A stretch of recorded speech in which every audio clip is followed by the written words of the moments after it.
立法會經過9個鐘辯論，喺只差1票嘅情況之下，否決咗優先處理新政府改組嘅議案。建制派當中，金融服務界詹培忠以及係旅遊界嘅謝偉俊都投下反對票。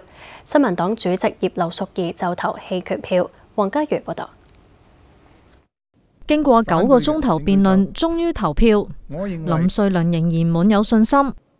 由於在席有54個議員，議案只有27票贊成，即係差1票先至能夠通過。未獲得在席議員以過半數贊成，我宣布議案被否決。由於議案已經被否決，本會係按議程上各事項嘅先後次序處理該等事項。根據議事程序，打尖嘅議案被否決，就要等立法會喺今個會議上先處理8條條例草案，先能夠繼續審議，令改組方案喺7·1前通過嘅機會更加渺茫。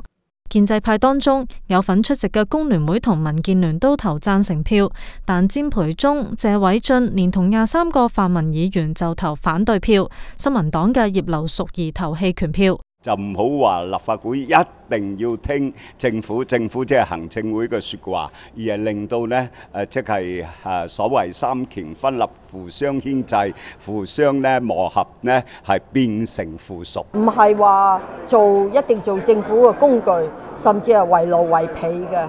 咁所以我覺得呢，作為議員，捍衛議會嘅尊嚴，亦都係等於捍衛香港嘅法治呢係好重要咯。我個人係唔擔心點樣算賬嘅。我喺呢度希望梁振英先生係吸取今次嘅經驗同教訓，唔好以為係強勢有建制派嘅議員為佢護航，就可以罔顧民意，可以罔顧立法會我哋一向以嚟所尊重嘅、所慣用嘅程序。6個建制派議員缺席投票，包括原本會投支持票嘅民建聯張學明。佢話因為心臟病中途離席去咗睇醫生。我9點前翻咗去啦，個心臟一路都有啲事，我感覺係痛，我就痛到頂，我就唔舒服，我出咗去。